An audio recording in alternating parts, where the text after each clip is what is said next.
Ah oui, d'accord. Ah oui.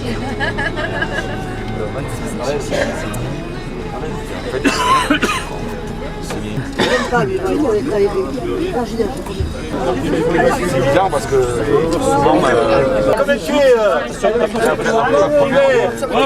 Donc il s'habille au fridge. il pas cher, hein.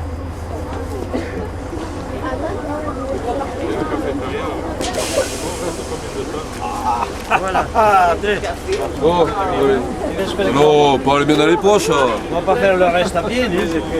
Hein? On va faire le reste. Ouais, hein. Ça, on va y aller.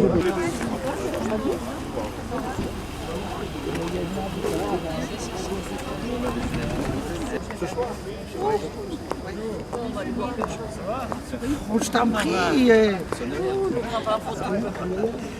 C'est pas grave.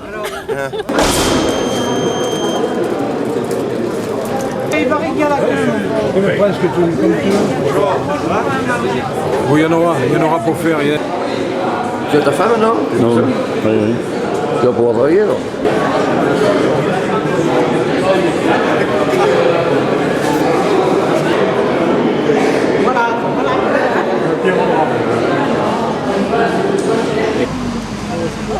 La pause pipi.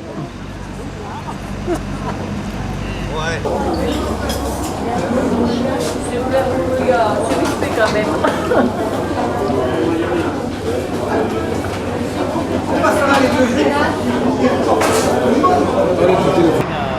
6 kg 5 donc.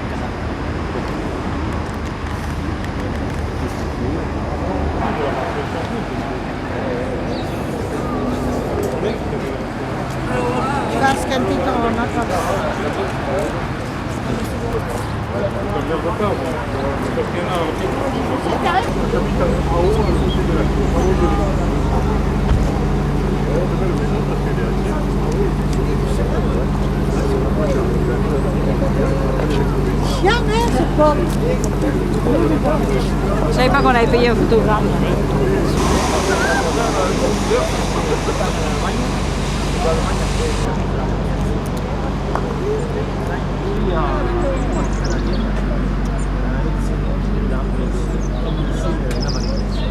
Une boîte comme t'as jamais su aller au devant, sinon. Prends le chauffeur. Bon, encore, il n'y en a pas trop chez nous.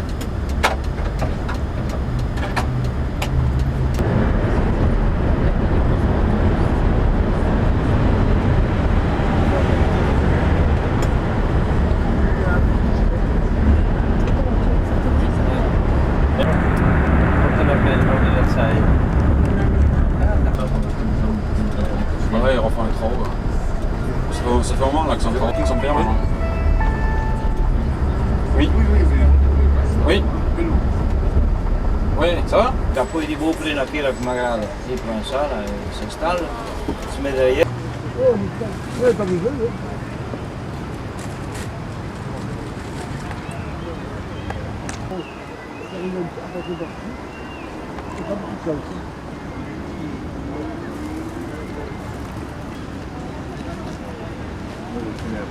Et alors, on manifeste là, les gars. Michel est organisé. Nous, on n'a pas de place, on n'a pas trouvé de place assise. Mange là. Ça fait quoi? Moi, je mange toujours deux cafés, on ne peut pas manger.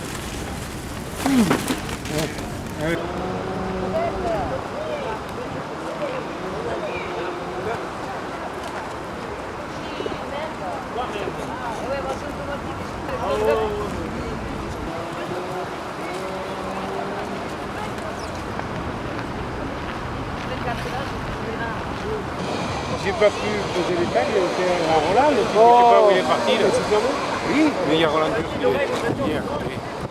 Non, mais moi je veux ça. Ouais. Non, non. Yoga ou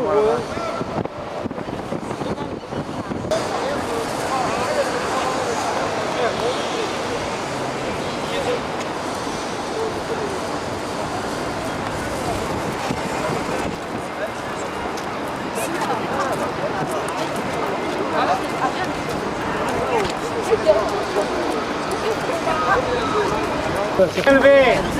Quand la baguette dit que plus le tambour avance, plus la baguette. Donc c'est pareil, plus le tambour avance, plus la baguette reprend. C'est pas la peine de descendre.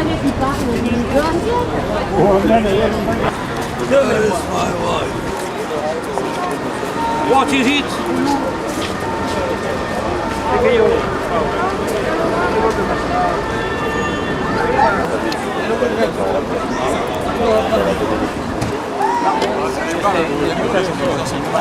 Continue. Ça, c'est la procession qui fait la rue. C'est combien de vacances là? C'est nos cousines. Moi, je ne les ai pas de vue.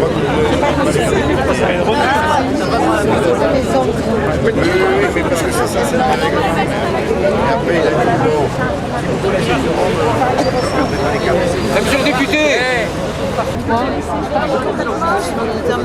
C'est une poulette en cage. Ils l'ont changé, c'est une poulette. Ah, mais ça devait être l'heure de la relève. Ils l'ont changé.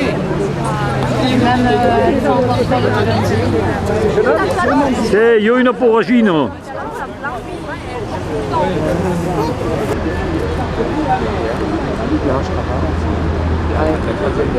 Tu crois que c'est ici? Il y a l'autre à côté ici.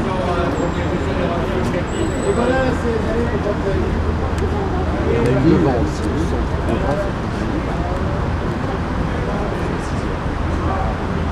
Oui, peut-être. Une fois.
Il y a ceux qui ont fait un peu la première du golf, peut-être. Ouais. Quelques ondulations. Ils étaient combien? Une dizaine? On va aller par là maintenant. On va trouver qu'il y a bien de les... Ah, t'as récupéré combien?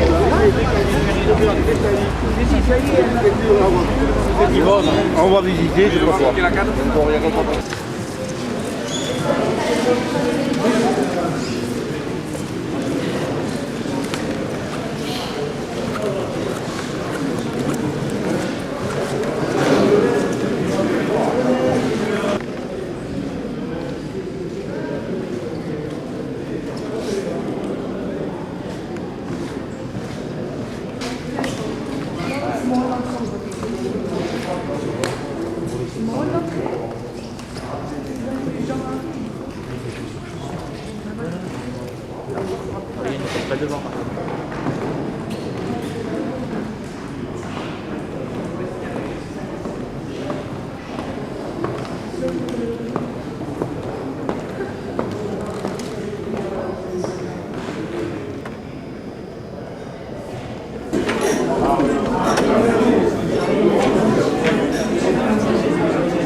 pas moi, c'est comme moi.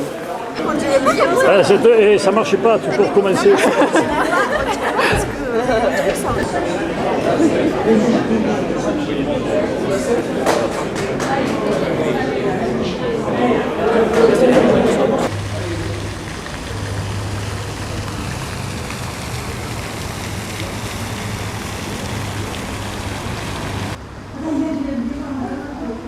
jeu de la main chaude, un jeu qui consistait à taper dans son main de copain et on connaît son nom. Le jeu de saut de mouton et Colin-Maillard. Voilà. Donc un petit peu d'histoire pour cet hôtel. Donc en 1715, à la mort de Louis XIV, une partie de la noblesse désire revenir sur Paris. La duchesse de Bourbon, qui est la fille de Louis XIV et de Madame de Montespan, désire se faire construire un palais.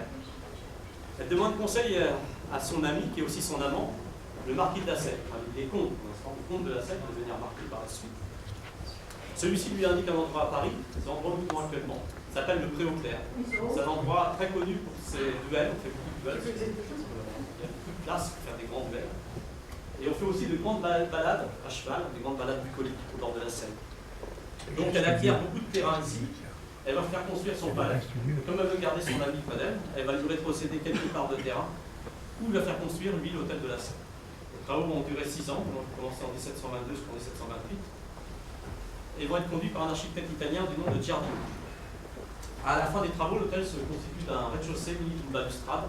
Vous avez exactement la même chose actuellement. C'est le Grand Trianon à Versailles.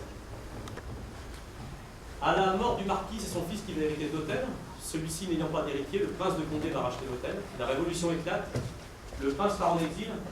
L'hôtel est réquisitionné par l'État. On va en faire au début un vestiaire, car sous le territoire on a des tenues extravagantes. Donc on a besoin de beaucoup de place pour le Conseil des 500 qui siège au Palais Bourbon. Donc il y a un vestiaire sous la Révolution. Sous Napoléon Ier, ça va être l'école polytechnique qui va siéger ici. À la Restauration, le prince de Condé va retrouver son hôtel. Celui-ci n'ayant pas d'héritier, car il y avait celui-ci, pardon, il va faire hériter de l'hôtel à son fils, le dernier des Condés. Pourquoi le dernier des Condés? Car celui-ci n'aura pas d'héritier. Il n'avait qu'un seul fils, c'était le duc d'Enghien. Et le duc d'Enghien a été fusillé à Vincennes sur ordre de Napoléon Ier. Donc qu'est-ce qu'il va faire? Il va léguer son hôtel à un de ses amis, le duc de Malte. Celui-ci n'est pas très intéressé par l'hôtel, déjà, même à l'époque, quand il y a un hôtel de Stéphanie, c'est très cher. Et donc, il va louer l'hôtel à l'État. Et donc, en 1840, l'État va faire de l'hôtel de la Seine la résidence du président de l'Assemblée nationale. En 1843, l'État rachète définitivement l'hôtel. Et là, on va entreprendre des travaux. On va faire construire, on va rehausser l'hôtel d'un étage. Et on va surtout faire construire la galerie des fêtes. C'est la galerie qui est parallèle à la galerie que vous avez empruntée tout à l'heure. Et enfin, l'hôtel de la Sèvre va rejoindre le Palais Bourbon grâce à cette galerie. En 1860, le duc de Morny va faire construire, lui, la galerie de tapisserie, c'est la galerie que vous avez empruntée, pour entreposer sa galerie de tableaux. Donc voilà un peu pour l'histoire de l'hôtel. En 1997, on va entreprendre de gros travaux de rénovation. On va prendre les meilleurs artisans de France et on va leur... Maintenant, vous voyez l'hôtel, comment ils auront un cahier des charges assez serré, ils vont le respecter. Savoir que donc tout le mobilier, c'est milieu du 19e.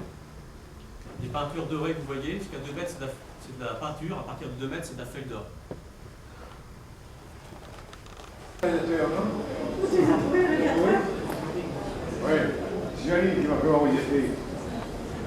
On peut reconnaître aussi le nom du salon en regardant les peintures de M. Heim. Donc c'est le salon des saisons. On peut reconnaître les 4 saisons, l'hiver, le printemps, l'été, l'automne. M. Heim a rajouté 2 tableaux. Celui-ci avec Apollon, symbolisant le jour, et à côté sa sœur Diane, la nuit.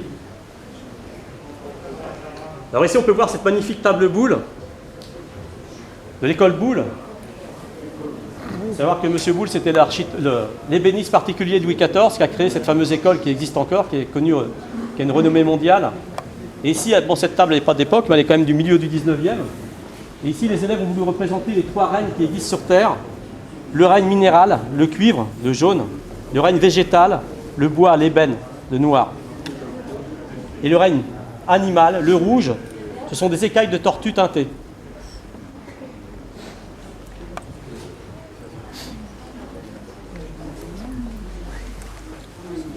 « 160 kg, Bon, il y a un système de poulies qui permet bien sûr d'abaisser. Les cheminées sont en marbre de Carrare. Elles sont d'un temps pareil, du milieu du 19e, d'un sculpteur du nom de Seguin. Ah non, rien à voir avec Philippe. Ah peut-être, dans la famille, arbre généalogique, je ne sais pas. Sinon aussi, nous avons cet effet d'optique. Hein. Vous voyez, s'il y a une glace, s'il n'y en a pas, c'est grâce au placement des torchères. Voilà.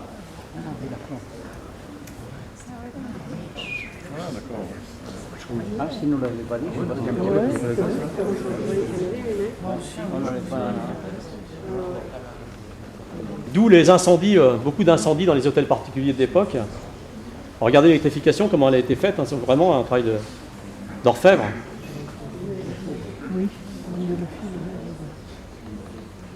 Je vous invite à passer au salon.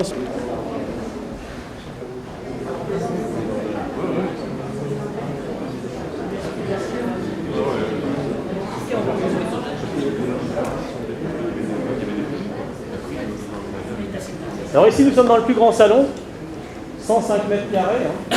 Donc, festival de Bohème. J'invite aussi à regarder le jardin, qui à l'époque était un jardin à la française, qui allait jusqu'à la Seine.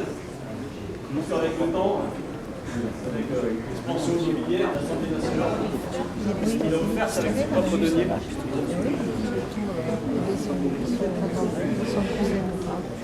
Alors ici, on peut deviner le nom du salon grâce aux peintures de Sual.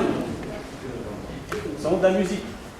Ici le concert, ici la danse, là le concert champêtre, et ici la poésie.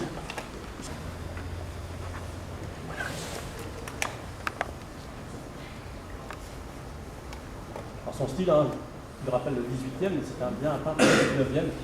C'est pour ça qu'il a été choisi d'ailleurs. Son style.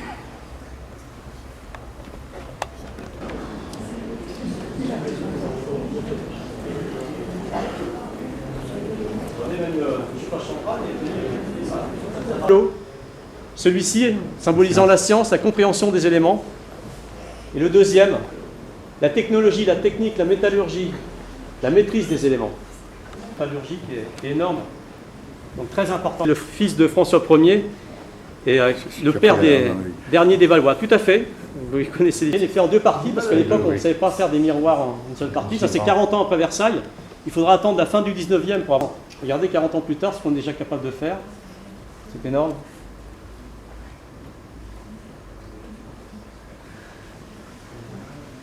Alors, vous allez faire une photo sur le perron dans le jardin, et ensuite on passe par le ligne du départ. Ah d'accord, en fait, d'accord. On a eu une garde au clair, un sabre au clair, tambour battant, c'est très impressionnant. En fait, c'est le symbole de l'armée qui est au service de la République. Et donc il va être accompagné par la garde républicaine jusque dans l'hémicycle. Donc ce bureau, c'est sur ce bureau que Napoléon Ier aurait signé son abdication en 1814, avant de partir sur l'île d'Elbe. Et bien, la méditation, la compréhension, aussi la justice. Derrière nous, nous avons la magnifique tapisserie, qui est une réplique d'un tableau de Raphaël qui est exposé au Vatican, l'école d'Athènes. Vous avez le même au-dessus du perchoir dans l'hémicycle. Donc ici, Raphaël a voulu représenter toute la pensée. On peut reconnaître au centre Platon et Aristote. Platon sous les traits de Léonard de Vinci. En bas, nous avons Michel-Ange. Vous voyez la personne qui a sa main et qui réfléchit. Sous les traits, c'est Héraclite, sous les traits de Michel-Ange. Nous avons Diogène qui est assis seul dans un coin. Plus loin à gauche, nous avons, avec la couronne de feuilles, Épicure. Au-dessus, le soldat, c'est Alexandre le Grand, en pleine discussion avec Socrate. Et nous avons aussi Raphaël qui s'est auto-représenté, c'est le petit personnage. Est-ce que vous voulez fermer la porte? Voilà. C'est le petit personnage avec le chapeau bleu qui nous regarde. Alors pour les personnes, il paraît que, bien sûr, la peinture, elle est aussi grande que ça, hein, celle qui est exposée au Vatican. Il paraît que les couleurs sont magnifiques. La manufacture de la savonnerie. Donc ce tapis, qui a 3 siècles et demi, voyons, on peut marcher dessus, ça n'abîme pas les couleurs. Voilà. Il va partir en tapis qui était destiné au Louvre. Il s'était entreposé dans un entrepôt qui a pris feu. La plupart ont été décimés. Et celui-ci, on y rescapé, on a la chance de l'avoir ici.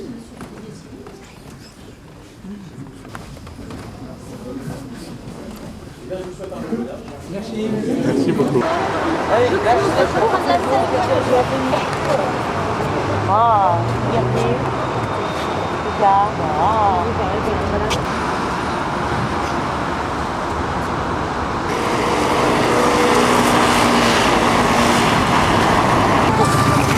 Non. Personne ne dit rien. Même les phoques.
Descendez dans le couloir, on va à l'abri.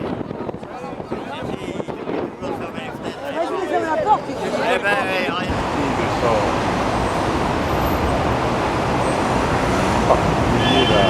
La première partie.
Oh, peut-être pas toutes, mais ça, c'est les meilleurs. Eh, t'as loupé la dernière rencontre.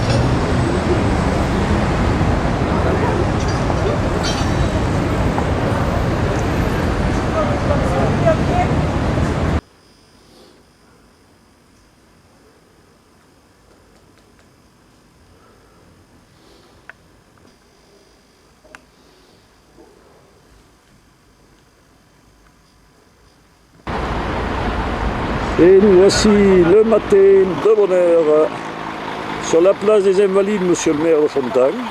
Face au car. Les cars sont garés devant les Invalides. Et voilà le premier Invalide qui sort du car.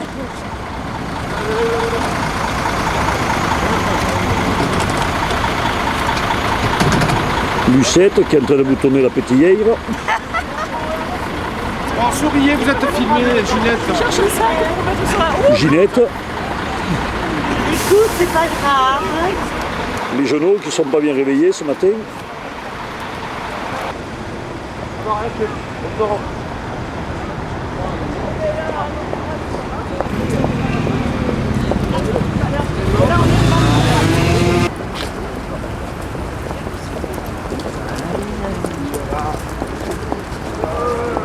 Pierrot. Non, non, il n'a pas voulu regarder.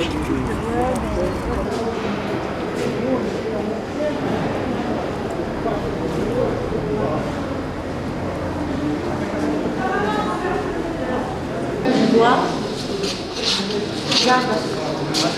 Là, là.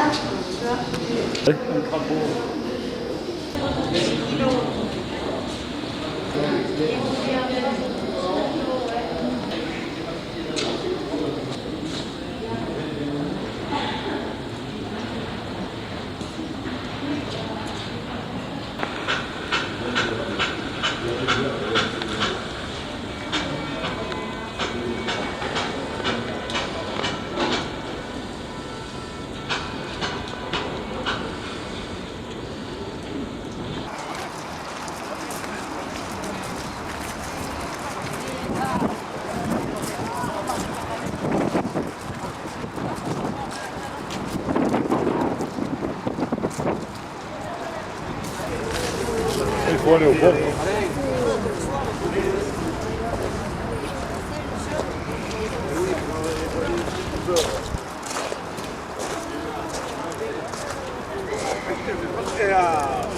Pas vu hier avec le soleil.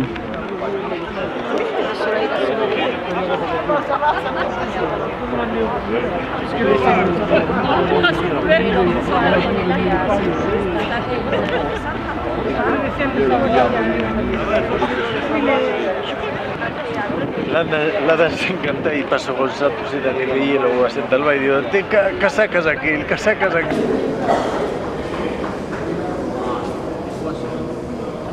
Ah, c'est ça que c'est Napoléon dessus.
Eh ben attendez, il faut pas qu'ils aillent.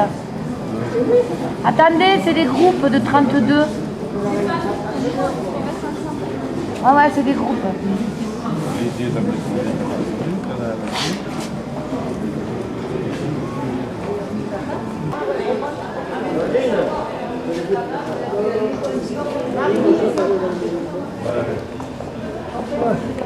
Un peu en échiquier. Donc vous avez des cours intérieures qui sont carrées et qui sont enserrées par des bâtiments. Et au milieu, vous avez une cour qui est plus grande que les autres, c'est celle-ci, c'est la cour d'honneur. Elle donne accès à l'église pour des parades, pour des prises d'armes. Elles ont lieu, ces prises d'armes.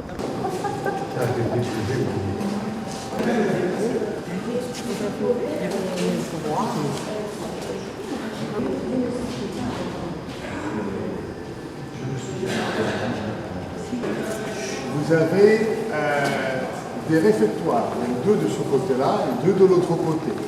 Des réfectoires qui contiennent environ chacun 300 personnes. France, c'est le grand maître de l'ordre de Saint-Michel. L'ordre de Saint-Michel, en fait, c'est une confrérie chevaleresque. Il y a 2 rangées de coquilles, signifiant par là qu'il a été fait avant 1527. Après, il n'y a plus qu'une seule.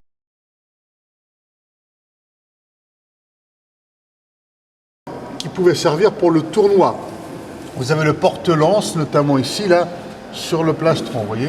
Il y a 2 trous qui permettaient de le fixer de l'autre côté sur cette armure. Ce sont des demi-armures, comme on dit, hein. C'est-à-dire qu'il n'y a pas la partie basse, il n'y a pas la protection des jambes. Peut-être elle n'avait pas été faite, justement, pour monter à cheval plus facilement. L'armure de Charles IX que vous avez ici, c'est la mieux documentée de toutes celles-ci. Au revers, à l'intérieur, vous avez une inscription qui confirme qu'elle appartenait à Charles IX. C'est la seule. Vous avez au Louvre un célèbre tableau par Philippe de Champaigne, où on voit Louis XIII revêtu d'une armure, qui est probablement celle-ci d'ailleurs. C'est une armure assez souple, aussi des traces de balles. Non pas qu'on ait attenté à la vie du roi, mais ce sont des traces de l'épreuve, pour s'assurer que l'armure soit résistante. Hein. Voilà. C'est celle-ci, celle de Louis XIV, très célèbre, bien qu'elle ne soit pas la plus belle. C'est une armure qui a été donnée par la République de Venise à Louis XIV. C'est une époque où, nous sommes là dans les années 1665-70, c'est une époque où Venise a des grosses difficultés avec les Turcs. Et Venise cherche l'alliance de Louis XIV par plusieurs moyens, notamment par des cadeaux ou invalides, étaient souvent réduits à la mendicité et les plus chanceux d'entre eux étaient recueillis comme oblats, comme on disait, c'est-à-dire pensionnaires dans des monastères. Donc cela rappelle un petit peu l'origine de l'institution. J'ouvre une parenthèse d'ailleurs pour dire que si Louis XIV décide de créer cet hôpital militaire, ce n'est pas uniquement pour le bien-être de ses soldats âgés, mais c'est aussi une mesure qu'il avait essayé avec succès, si on peut dire, auparavant, avec les pauvres de la capitale. Il ne voulait pas effectivement que les mendiants vagabondent dans les rues de Paris, alors il décide de les enfermer, c'était le terme, de les enfermer dans l'hôpital général. Deux choses, il a 2 fonctions. Il était le secrétaire d'État à la guerre de Louis XIV et il était aussi le directeur des bâtiments du roi. C'est ainsi qu'on disait à l'aménagement des églises et des chapelles du XVIIe et XVIIIe. La taille, sous l'Ancien Régime, était conservée à Notre-Dame. Et puis au moment de la Révolution, on les transfère ici puisque les Invalides deviennent Temple de Mars, comme on disait. Et le maréchal Serrurier, qui était gouverneur des Invalides en 1814, craint qu'avec l'arrivée annoncée des troupes alliées, prussiens et cosaques surtout, dont on se méfie beaucoup, il craint que ces troupes-là s'emparent des drapeaux. Alors il décide de les rassembler, il y en avait 1400, et il les brûle. Donc il ne reste pas des drapeaux anciens. Donc les drapeaux que vous avez ici, ce sont des drapeaux du 19e et du 20e siècle. Voilà. Ils ont été d'ailleurs restaurés il n'y a pas longtemps, en 1805, aux Autrichiens. Ils auraient dû être brûlés en 1814, mais comme par hasard, ils étaient au Sénat, donc au Luxembourg actuel, et donc ils ont pu être ainsi conservés. La voie sacrée, 75 km entre Bar-le-Duc et Verdun, et qui en 1916 a permis l'approvisionnement et la circulation des autoroutes de l'histoire. Alors, j'ai fait quelques recherches pour savoir pourquoi ces deux bornes étaient ici, et je vous avoue que je n'ai pas trouvé pourquoi, je ne sais pas la raison pour laquelle on a placé ces 2 bornes ici. Sur le mur, il y a plein de ronds, avec des têtes d'oiseaux. En bronze? Oui, et c'est pas vert en bronze? C'est rond. Ah oui, ça sert à quoi? Ce sont des pièces de canon. Des pièces de canon dans la cour. Mais j'en ai pas parlé, donc oui. Ce sont des culasses de canon, l'arrière des canons. D'accord. C'est ça, oui. Mais les drapeaux, on est bien servis. On n'a pas parlé, mais vous en avez Je ne sais pas si vous voulez ou pas. Voilà, donc ce sont tous d'authentiques drapeaux. Alors celui-ci, il était écrit Non, il a été... D'abord parce que je pense pas toujours à un rapport direct avec les invalides, avec l'armée. Voilà. Alors, non, vous avez raison, si vous avez des questions, n'hésitez pas, parce que je ne pense pas forcément à tout. Et puis, il y a des choses qui peut-être attirent votre attention et pas les miennes. Non, vous avez raison, c'est bien. Il y en a aussi, des mariages. Il faut être militaire ou alors famille des militaires. Pas une croix grecque. Hein. Et donc là, vous avez une branche, 2, 3 et 4. Hein. Ces 4 branches sont reliées au centre, parce qu'on appelle la croisée. La croisée est coiffée de ce dôme.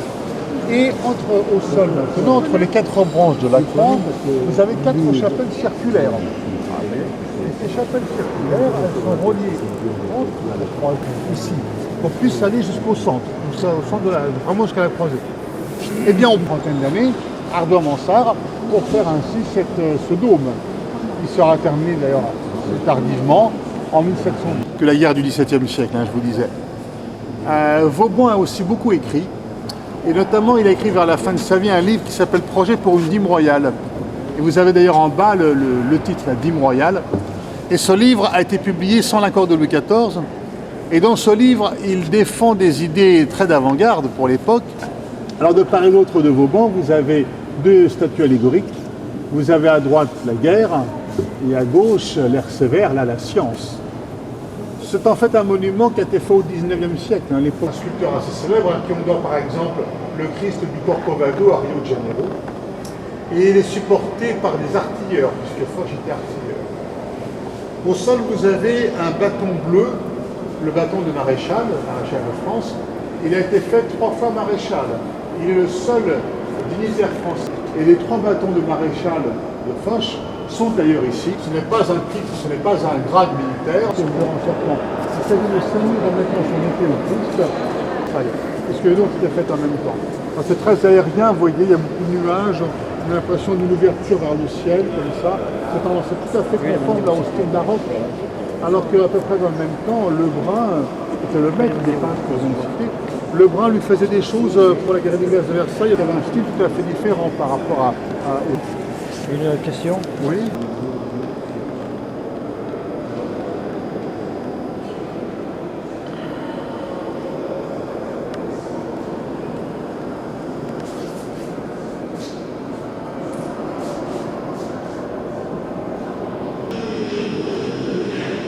Quand je pense qu'on risque de plus le voir. Non, on va pas le coup.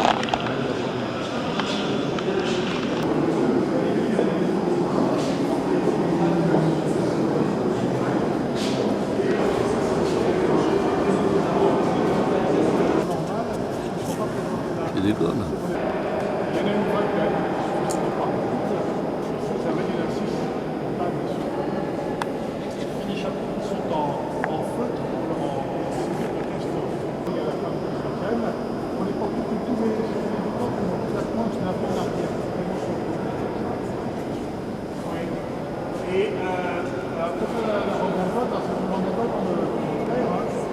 Jérôme Bonaparte. Le tombeau de Jérôme Bonaparte se trouve là. Et le tableau qui se trouve derrière est d'un peintre qui n'est pas très connu, il s'appelle Dutil. C'est un tableau de l'époque de Louis XIV et qui représente justement la visite de Louis XIV aux Invalides. Enfin, une des visites aux Invalides. Bon, sous une forme très allégorique et très idéalisée. Hein. Alors vous avez Louis XIV avec au-dessus de lui la gloire, qui souffle de la trompette, qui annonce au monde la gloire du roi. Vous avez Louvois, le directeur des bâtiments du roi, qui présente les plans au roi. Entre Louvois et Louis XIV, il y a l'architecte Mansart. En rouge, il y a le frère du roi, qu'on appelle Monsieur. Vous avez à droite la renommée avec la couronne de laurier qui présente aux Invalides les plans du bâtiment. Et puis derrière, on voit la construction des Invalides. Voilà. Alors, ce grand tableau, en fait, était un carton, c'est-à-dire un modèle pour une tapisserie. Voilà. Alors, on va donc terminer maintenant. On va aller dehors, je vais vous indiquer si vous voulez.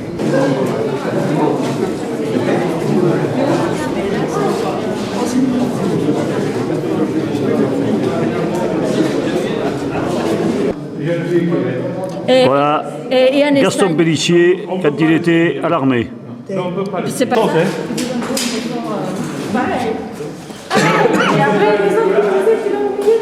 Son fantasme. C'est là où je disais, Il est midi moins 5.